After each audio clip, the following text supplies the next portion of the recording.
Air India express ఉద్యోగులు మూకుమ్మడిగా సెలవు పెట్టడంతో 86 విమానాలు రద్దయ్యాయి. దాదాపు 300 మంది క్యాబిన్ క్రూ అనారోగ్యంతో సెలవు పెట్టారని ఎయిర్ ఇండియా ఎక్స్ప్రెస్ చెబుతోంది. అయితే సంస్థలో కొన్ని విధానాలను వ్యతిరేకిస్తున్న సిబ్బంది ఉద్దేశపూర్వకంగానే మూకుమ్మడిగా సెలవు పెట్టారని వార్తలొస్తున్నాయి.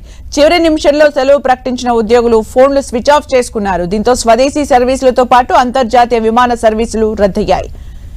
AX connect air India express విలీన ప్రక్రియ ప్రారంభమైనప్పటి నుంచి రెండు సంస్థల సిబ్బంది మధ్య విభేదాలు బయలుదేరాయి. Air India express employees union ఈ విషయాన్ని గత నెలలో కంపెనీ దృష్టికి తీసుకెళ్లింది.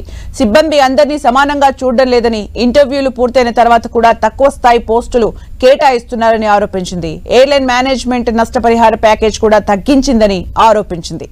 వివాదాన్ని పరిష్కరించేందుకు ఎయిర్ ఇండియా ఎక్స్ప్రెస్ ప్రయత్నాలు చేస్తోంది. సెలవుపై వెళ్లిన సిబ్బందితో సంప్రదింపులు కొనసాగిస్తోంది.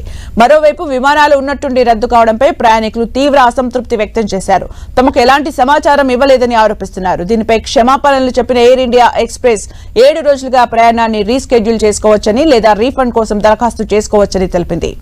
టాటా గ్రూప్ కే చెందిన విస్తారాలోనూ నెల క్రితం ఇలాంటి సమస్య తలెత్తింది. జీతాలు, విధుల కేటాయింపులో వివక్ష చూపిస్తున్నారని విస్తారా పైలట్లు గత నెలలో ఆరోపణలు చేశారు.